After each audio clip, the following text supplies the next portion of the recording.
What if the person you trusted most in the world was slowly destroying your dreams, one heartbreak at a time? Have you ever felt like something was wrong, but could not put your finger on it? Have you ever trusted someone so completely that you ignored the warning signs? Maybe you brushed off that nagging feeling in your gut because the person seemed so loving, so caring, so perfect on the surface. Today we are diving into a case that will make you question everything you think you know about the people closest to you. This story reveals how a charming husband used his pharmaceutical knowledge to deliberately cause 7 devastating miscarriages. But what happens when a grieving wife finally uncovers the horrifying truth? Welcome back to True Crime Village, where we explore the darkest corners of human nature to help you recognize the red flags that could save your life. I am your host, and today we are traveling to the quiet suburb of Eastwood Meadows, where manicured lawns and weekend barbecues painted the perfect portrait of American family life. In this seemingly peaceful neighborhood lived Marissa and Conrad Blackwell. To everyone who knew them, they were the golden couple. She was the beloved elementary art teacher who spent her days inspiring children with colors and creativity. He was the successful pharmaceutical sales manager whose charm and charisma made him the life of every social gathering. Their marriage was the stuff of fairy tales. High school sweethearts who found their way back to each other in college. A love story that neighbors often used as an example of what true partnership looked like. They had the beautiful colonial home, the successful careers, and what appeared to be a rock-solid relationship built on mutual respect and genuine affection. But sometimes the most beautiful facades hide the most twisted realities. For years, Marissa longed for the one thing that would complete their perfect life together: children. She dreamed of little feet running through their hallways, of family dinners filled with laughter, of teaching her own children to paint and create just as she taught her students every day. When Marissa finally became pregnant, their joy seemed boundless, but that joy would soon turn to heartbreak. Not once, not twice, but 7 times. 7 pregnancies. 7 losses, 7 shattered dreams that doctors could never fully explain. If stories like this make you question what is really happening behind closed doors in your own neighborhood, hit that subscribe button and ring the notification bell. Because the truth about Conrad and Marissa Blackwell will leave you questioning how well you truly know the people in your life. What Marissa discovered about her devoted husband will shock you to your core. How many of us have neighbors we think we know completely?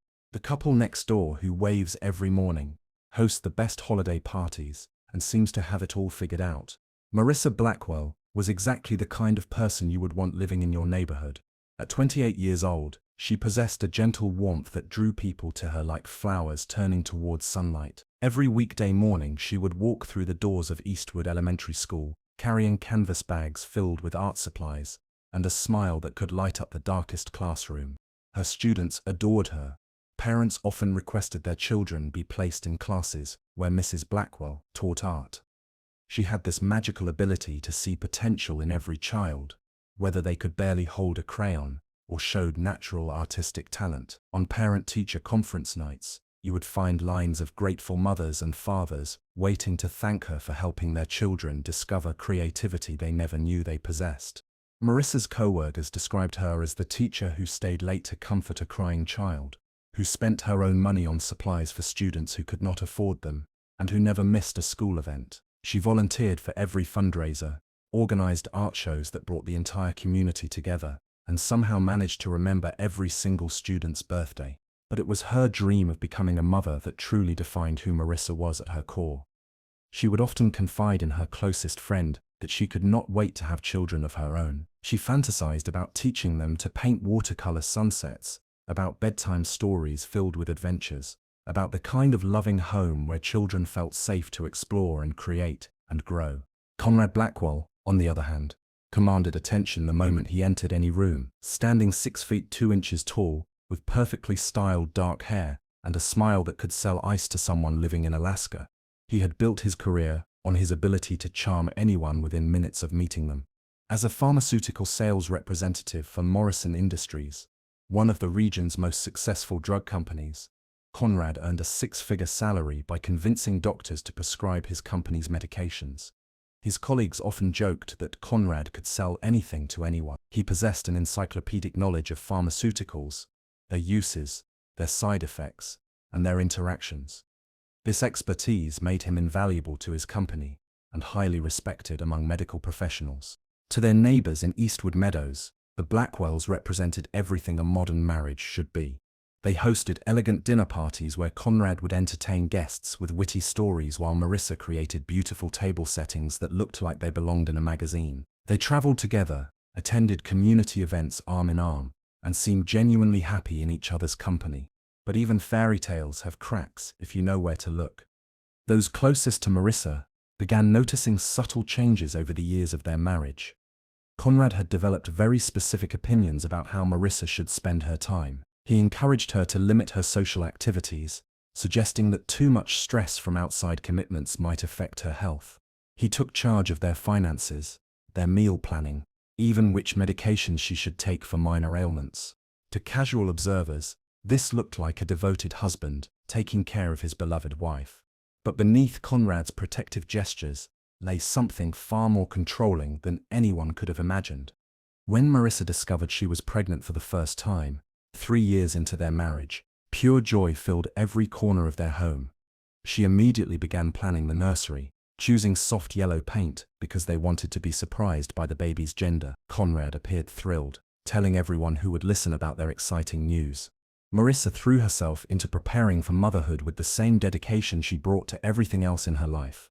She read every pregnancy book she could find, started taking prenatal vitamins religiously, and even began talking to her unborn child every night before bed. She would place her hands on her growing belly and share stories about the beautiful world she could not wait to show them. At 12 weeks, during what should have been a routine checkup, the ultrasound screen showed devastating silence. No heartbeat, no movement. The pregnancy had ended as suddenly and mysteriously as it had begun. The attending physician, Dr. Priya Nair, delivered the heartbreaking news with gentle compassion. She explained that miscarriages in the first trimester were unfortunately common, affecting nearly 20% of known pregnancies. Often, she said, these losses occurred due to chromosomal abnormalities that were completely beyond anyone's control. Marissa and Conrad grieved together. He held her as she cried, brought her flowers, and assured her that they would try again when she felt ready. To everyone around them, Conrad appeared to be the perfect supportive husband during an incredibly difficult time. 18 months later, Marissa became pregnant again. This time, she was more cautious with her excitement, but hope bloomed nonetheless. She made it to 14 weeks before the familiar cramping and bleeding began. Another loss, another trip to Dr. Nair's office, another round of unexplained medical mystery. By the third miscarriage, Dr. Nair began asking more detailed questions. Marissa was young, healthy, and showed no obvious risk factors for pregnancy loss. Her blood work came back normal. Her physical examinations revealed nothing concerning, yet the pattern continued with disturbing regularity. Dr. Nair suggested that Marissa begin keeping a detailed journal documenting everything she ate, every medication she took, every symptom she experienced, and any stress factors in her daily life. This was standard procedure when facing recurrent pregnancy loss, but it planted a seed of awareness in Marissa's mind that perhaps something more complex was happening. As the miscarriages accumulated, reaching 4, then 5, then 6, Marissa noticed changes in her relationship with Conrad that she had initially attributed to their shared grief. He became increasingly involved in managing every aspect of her health and daily routine. He insisted on preparing all her meals, claiming that proper nutrition was essential for a successful pregnancy. He researched every vitamin and supplement she should take, often bringing home new medications that he said would improve her chances of carrying a baby to term. Conrad also began encouraging Marissa to limit her social activities. He suggested that the stress of hosting dinner parties or attending community events might be affecting her ability to maintain a healthy pregnancy. Gradually, Marissa found herself more isolated from the friends and family members who had always been her support system. Have you ever experienced something that just did not feel right, but you could not quite identify what was wrong? Let me know in the comments if you have ever had that nagging feeling that something was off in a situation that looked perfectly normal from the outside. By the 7th pregnancy, Marissa had begun experiencing additional symptoms that troubled her. Unexplained bouts of nausea that seemed unrelated to normal morning sickness, episodes of dizziness that came and went without warning, and a persistent fatigue that felt different from typical pregnancy exhaustion. When this seventh pregnancy also ended in miscarriage at 15 weeks, Dr. Nair made a decision that would change everything. She ordered comprehensive toxicology screening as part of Marissa's post-miscarriage workup. The initial results were inconclusive, but they raised enough questions to warrant further investigation. Marissa left that appointment with more than just grief. For the first time, she carried a small but growing suspicion that her repeated losses might not be the result of bad luck or natural causes. While Marissa grieved each devastating loss, believing herself to be the victim of cruel fate, Conrad Blackwell was living an entirely different reality. The man who appeared to be a devoted husband, consoling his heartbroken wife, was actually the architect of her suffering. 3 years into their marriage, Conrad had begun an affair with Bianca Rivera, a confident marketing executive who worked for a competing pharmaceutical company. Their relationship started during a medical conference in Chicago, where Conrad's natural charm and Bianca's love of forbidden excitement created an intoxicating combination. Bianca thrived on the thrill of their secret relationship. She enjoyed the expensive dinners Conrad paid for with money Marissa believed was being saved for their future children. She relished the weekend getaways he disguised as business trips, the luxury hotels, where they would spend days wrapped in passion, while Marissa waited at home, hoping for news of successful deals that would secure their family's financial future. But for Conrad, the affair represented something deeper than physical attraction. Bianca offered him freedom from the responsibilities and expectations that came with married life. She never spoke about wanting children, never pressured him to settle down or make long-term commitments. With her, he could maintain the exciting, carefree lifestyle he had enjoyed before marriage, without giving up the social status and financial benefits that came with being a married man. The thought of becoming a father filled Conrad with dread rather than joy. Children would mean sleepless nights, financial obligations, and an end to his carefully constructed double life. They would tie him permanently to domestic responsibilities he had no desire to embrace. Most importantly, they would make it nearly impossible to continue his relationship with Bianca. Conrad's extensive knowledge of pharmaceuticals provided him with the perfect solution to his problem. Through his work with Morrison Industries, he had access to a wide range of medications, including misoprostol, a drug legally prescribed for various medical conditions, but capable of inducing miscarriage when administered in specific doses. Misoprostol works by causing powerful contractions of the uterine muscles. In controlled medical settings, doctors use carefully measured amounts to treat stomach ulcers or assist with certain gynecological procedures. But Conrad understood that slightly higher doses, administered without medical supervision, could terminate an early pregnancy while appearing to be a natural miscarriage. The calculated cruelty of Conrad's plan becomes clear when you understand the precision required for his scheme to work. He could not simply give Marissa massive doses of the medication, as this would cause obvious symptoms and raise immediate suspicion. Instead, he developed a methodical approach that involved adding small amounts of crushed misoprostol tablets to her food and beverages over several days during each pregnancy. Conrad would wait until Marissa reached the end of her first trimester, when she had begun to relax and believe that this pregnancy might actually succeed. Then he would begin his deadly routine, a pinch of medication in her morning coffee, a small amount mixed into her favorite evening tea, tiny doses added to homemade soups he prepared with such apparent love and care.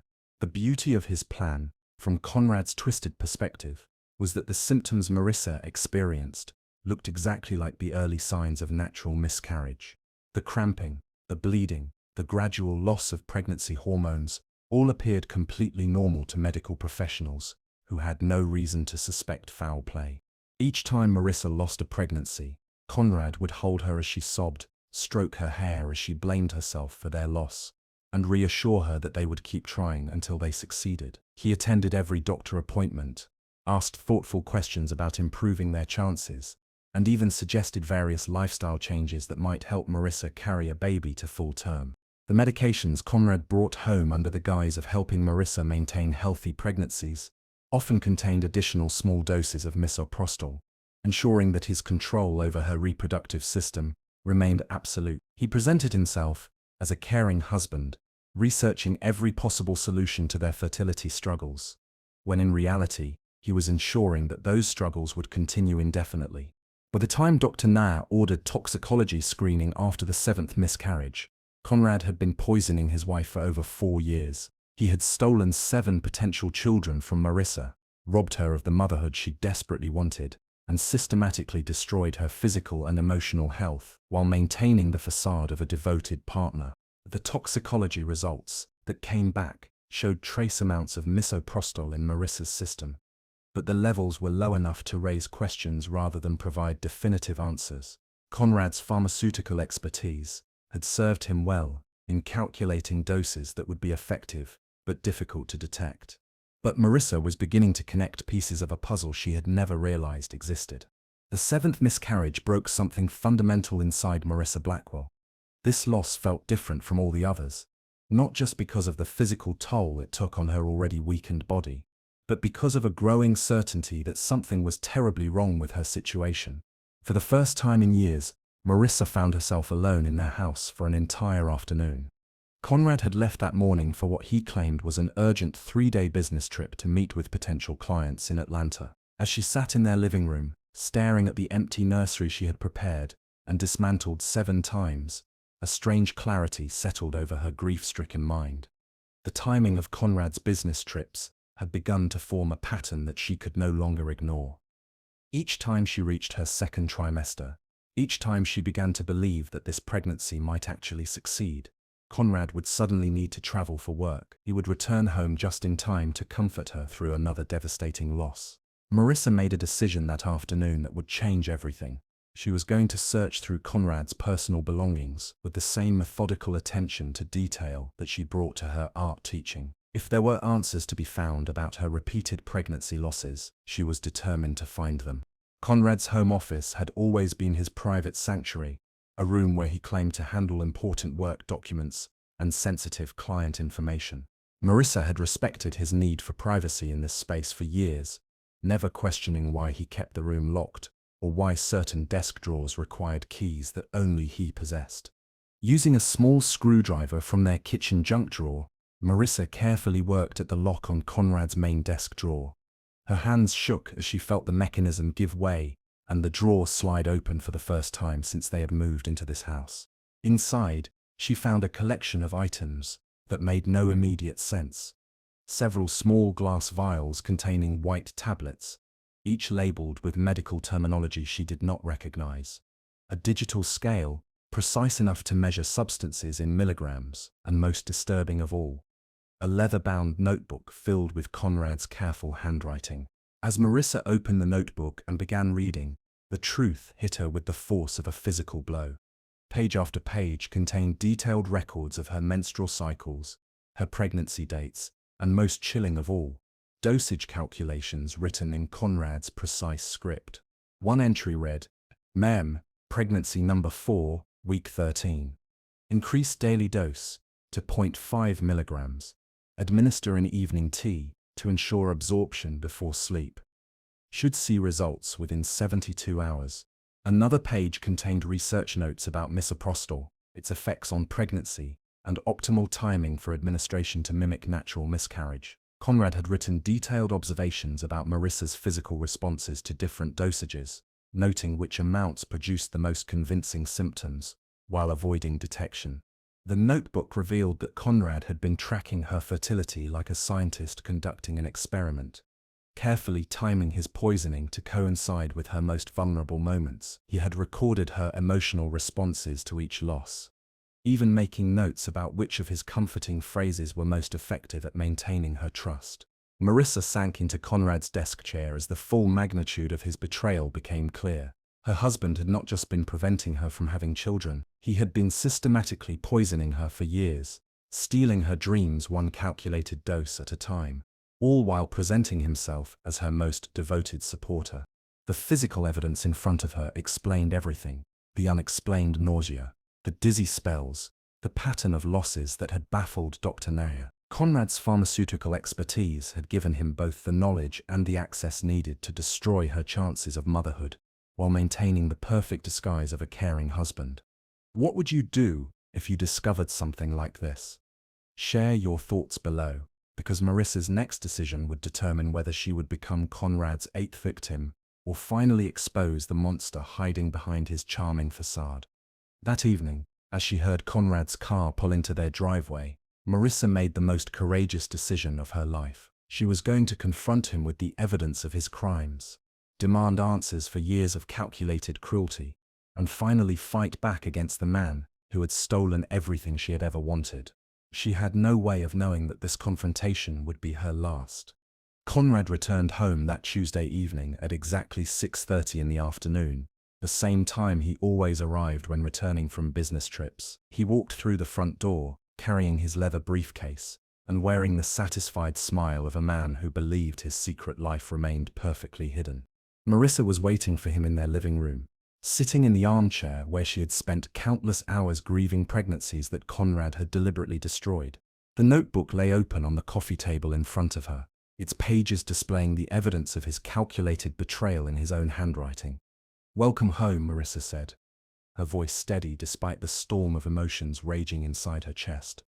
"We need to talk." Conrad set down his briefcase and loosened his tie, completely unaware that his carefully constructed world was about to collapse around him. "Of course, sweetheart. Let me just wash up from the trip, and we can discuss whatever is on your mind." "Sit down, Conrad."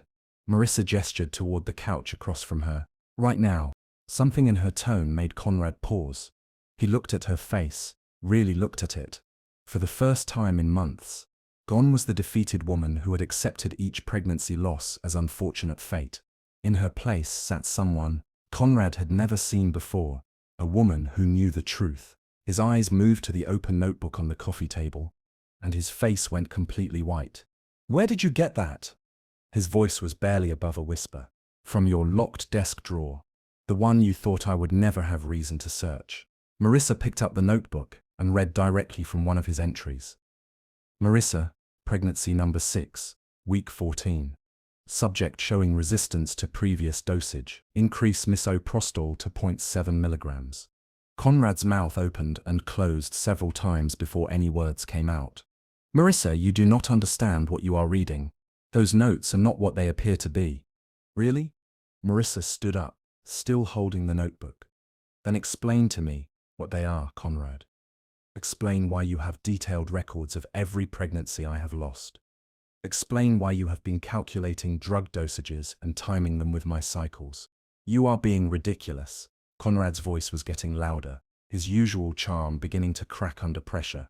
"I was researching ways to help you maintain healthy pregnancies. Everything I did was to try to give us the family we both wanted. Stop lying to me." Marissa's composure finally broke, years of suppressed suspicion and grief exploding out of her. "I know what misoprostol does, Conrad. I know what you have been doing to me, to our babies for years." Conrad stood up abruptly, his face transforming from shock denial to cold fury. "You have no idea what you are talking about. You are just a school teacher who paints pictures with children all day. You do not understand pharmaceutical science. I understand enough to know that you have been poisoning me." Marissa held up the notebook like a weapon. "I understand that you killed 7 of our children because you did not want the responsibility of being a father." The mask Conrad had worn for years fell away completely. "Those were not children. They were problems that needed to be solved. I gave you exactly what you deserve." In that moment, Marissa saw her husband clearly for the first time.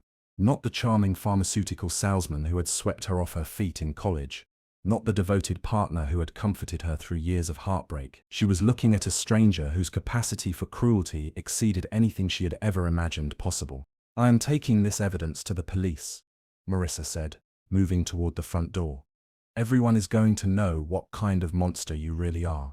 Conrad moved faster than she had anticipated, blocking her path to the exit. "No, Marissa, you are not going anywhere." What happened next would transform their quiet suburban home into a crime scene that would haunt Eastwood Meadows forever. The investigation into Marissa Blackwell's death began immediately after neighbors called police about the disturbance they heard that Tuesday evening. When officers arrived at the Blackwell home on Elm Street, they found Conrad attempting to stage the scene to look like an accidental fall down the stairs. But forensic experts quickly discovered inconsistencies in Conrad's story. The injuries to Marissa's head and neck were not consistent with a simple tumble down steps. The positioning of her body, the blood spatter patterns, and defensive wounds on her hands all pointed to a violent struggle that had ended in murder. Detective Maria Santos, who led the investigation, found Conrad's notebook still lying open on the coffee table where Marissa had left it during their confrontation. The detailed records of calculated poisoning provided investigators with a roadmap of Conrad's crimes spanning over 4 years. The toxicology analysis of Marissa's blood revealed significant levels of misoprostol, far higher than what would occur naturally or through any legitimate medical treatment. Forensic accountants discovered that Conrad had been stealing medications from his pharmaceutical company for years, using his position to access controlled substances without proper documentation. Phone records revealed the extent of Conrad's relationship with Bianca Rivera, including hundreds of text messages and calls that painted a clear picture of their affair. When investigators confronted Bianca, she initially denied any knowledge of Conrad's activities, but faced with overwhelming evidence and the possibility of being charged as an accessory, she agreed to cooperate with prosecutors. Bianca's testimony during the trial provided crucial insight into Conrad's motivations. She revealed that Conrad had told her multiple times he never wanted children, describing them as expensive obstacles to his freedom. She admitted that Conrad had specifically mentioned using his pharmaceutical knowledge to prevent unwanted pregnancies, though she claimed she never understood the full extent of his actions. The trial lasted 6 weeks and drew national media attention. Medical experts testified about the effects of misoprostol on pregnancy and the precise knowledge required to administer it in doses that would cause miscarriage, while avoiding immediate detection. The jury deliberated for only 4 hours before returning guilty verdicts on charges of first-degree murder and 7 counts of administering harmful substances. Conrad Blackwell was sentenced to life in prison without the possibility of parole. The impact of this case extended far beyond the courtroom. Eastwood Meadows, once a community that prided itself on safety and trust, was forced to confront the reality that domestic abuse could hide behind any door. Neighbors began paying closer attention to warning signs they might have previously ignored. Dr. Priya Nair worked with medical colleagues to develop new protocols for investigating recurrent pregnancy loss, including more comprehensive toxicology screening and better documentation of unusual patterns. These changes have since been adopted by hospitals across the country. Marissa's sister, Lila Murdoch, established the Marissa Blackwell Foundation 6 months after the trial concluded. The organization provides support for victims of intimate partner violence and funds research into covert forms of domestic abuse that often go undetected by traditional screening methods. The foundation also works with medical schools to educate future doctors about recognizing signs of deliberate poisoning in domestic relationships. Thanks to these efforts, several similar cases have been identified and stopped before they could result in additional tragedies. Marissa's legacy lives on through every woman who receives help from the foundation, every medical professional who asks the right questions, and every community member who chooses to look beyond perfect facades to protect their neighbors. Her story serves as a reminder that evil can wear the most convincing masks, but truth and justice will ultimately prevail. Marissa Blackwell's tragic story teaches us that abuse does not always look like what we expect. We often think of domestic violence in terms of obvious physical harm, shouting matches, or controlling behavior that everyone can see. But Conrad's calculated cruelty shows us that some of the most dangerous abusers are those who maintain perfect public facades while systematically destroying their victims in private. The warning signs in Marissa's case were subtle but present. Conrad's increasing control over her daily routine, his insistence on managing her medical care, and his efforts to isolate her from friends and family were all red flags that appeared caring on the surface. When someone begins limiting your social connections or taking over decisions you used to make for yourself, pay attention to that shift in your relationship dynamic. Trust your instincts. Marissa felt something was wrong for months before she found concrete evidence. That nagging feeling in your gut exists for a reason. If you repeatedly experience unexplained physical symptoms, if medical professionals cannot find clear explanations for health problems, or if your struggles seem to coincide with specific people or situations, do not dismiss these concerns as coincidence. For anyone experiencing similar situations, resources are available. The National Domestic Violence Hotline can be reached 24 hours a day at 1-800-799-7233. They provide confidential support and can help you develop safety plans if you suspect you are being harmed by someone you trust. Medical professionals now receive better training to recognize patterns like those in Marissa's case. Many hospitals have implemented new protocols requiring more comprehensive testing when patients present with recurrent, unexplained symptoms. Healthcare providers are being taught to ask direct questions about home environments and to document unusual patterns that might indicate deliberate harm. The most important lesson from this case is that we must look beyond surface appearances when evaluating the relationships around us. Charm and success do not guarantee good character. Public kindness does not always reflect private behavior. Sometimes the most dangerous people are those who work hardest to appear perfect. If this story opened your eyes to hidden forms of abuse that you might not have recognized before, please share it to help others identify these warning signs in their own lives, or in the lives of people they care about. Your sharing could literally save a life. Make sure to subscribe to True Crime Village and hit that notification bell so you never miss our investigations into the cases that matter most. Next week, we will explore another shocking case where family secrets led to devastating consequences, when a trusted family member's greed turned a holiday gathering into a crime scene that would tear apart 3 generations. Remember, staying informed about these cases is not about fear, it is about protection. Knowledge gives us the power to recognize danger before it is too late, and to support those who need help escaping situations they cannot handle alone. Stay vigilant, stay safe, and never stop questioning what lies beneath the surface of seemingly perfect lives.